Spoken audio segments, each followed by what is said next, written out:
เวลาขณะนี้10:29 นาทีนะครับ ตอนนี้ก็กำลังจะไปตลาดนะครับ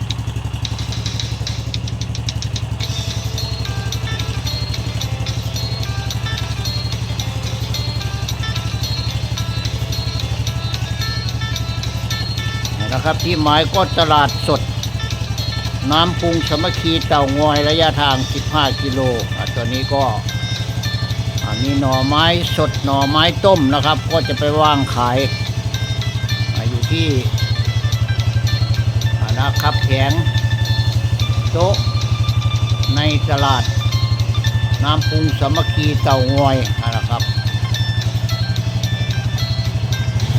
ก็ออกเดินทางแต่เวลานี้นะครับ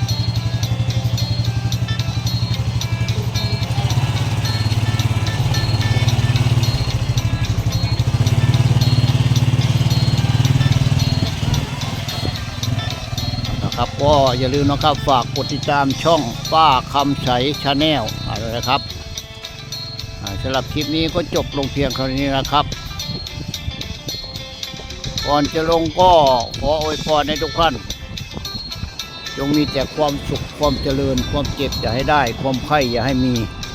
ปรารถนาสิ่งใดก็ให้ได้สมความมุ่งมั่นปรารถนา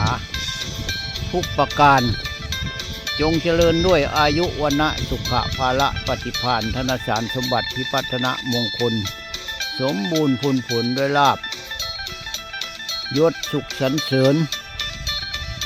ทุกประการเทินขอบคุณครับสวัสดีครับ